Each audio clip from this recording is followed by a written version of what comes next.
Muraho neza?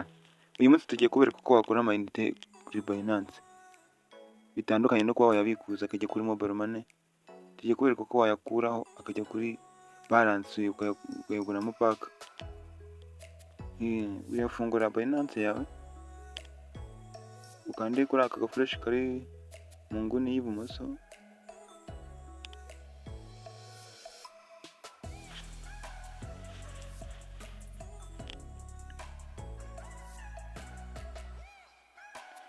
numara kugakandaho urahita ugera ahantu hameze gutyo, ushakishemo ahantu handitse Pay. Nubura ahantu handitse Pay, ukande hano hantu handitse hasi ngo More Services.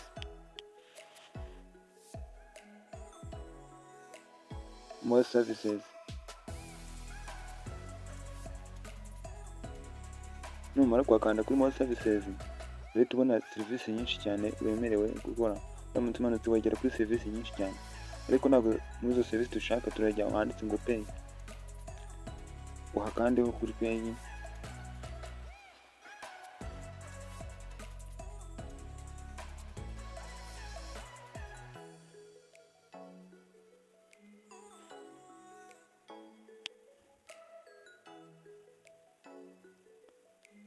Nushika hameze gutya, uri bukande aho handitse Mobile Top Up.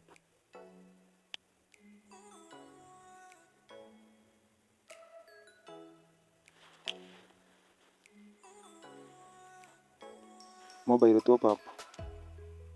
Nuhakanda uragira hameze gutya. Hari nomero ushaka, urarekiramo nomero yawe ufitemo. Aha ngaha iyo ubishatse ushyiramo na nomero y'inshuti yawe cyangwa se ya mugenzi wawe, ukaba wamuha amayinite, cyangwa se ugashyiramo indi nomero iyo ari yo yose ushaka, bakayiguriraho amayinite. Niba ari MTN, hepfo handitse Network Provider, ugashyiramo MTN. Niba ari Tigo, niba ari Airtel, ugashyiramo Airtel. Bishyiramo ukanze kuri ako gafureshi gatoya k'akadomo, uburyo ugakanzeho uhita uhindura niba ari Airtel cyangwa ari MTN.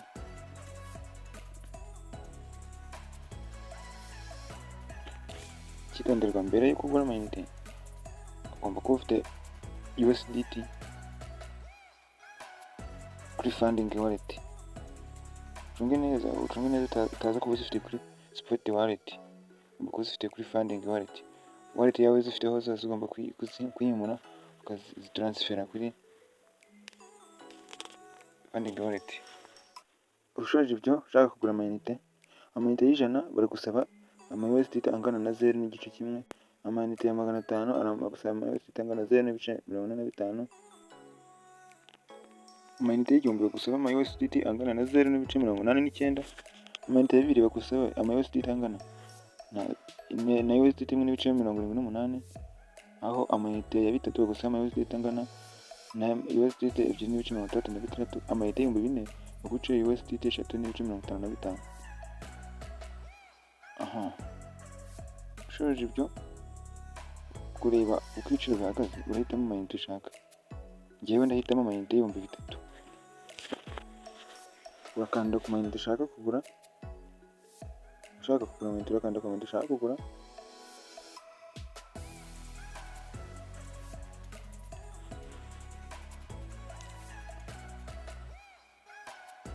Tegerezaho gake. Bigera. Urabona ko details ni amafaranga 3,000. Tugiye kugura amayinite y'ibihumbi 3. Price, urabona ko ziraba zingana n'ama-USDT 2.66. Price ku giciro, turagura amayinite y'ibihumbi 3 ku giciro cy'ama-USDT angana n'ama-USDT 2.66. Ayo ma-USDT ari kuri wallet ya Funding Wallet, arangana n'ama-USDT 2.66. niyo tugiye gukora kuri iyo wallet ya Funding Wallet. Urahita ukanda handitse Confirm. numara gukanda kuri confirm utegereze.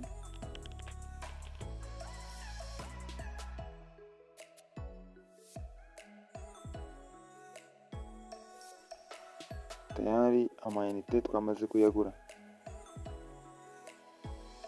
Ngiye kubereka akameshaje kagaragaza ko twayaguze.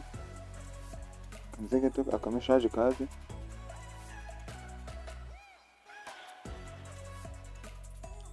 Turakameshaje ngako.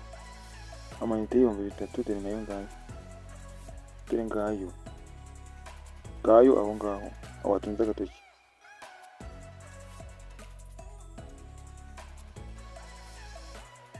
Kugira ngo mwabonye. Okay guys. Akameshaje nuko kaza kameze. Niba wakunze video iyi like, niba uri umuntu mushaka ukanda subscribe, ubuka no gukanda ku nzogera kugira ngo akavideo kose dukoze kajye gahita kakugera ku kanya. Murakoze cyane, Imana ibahenzagire.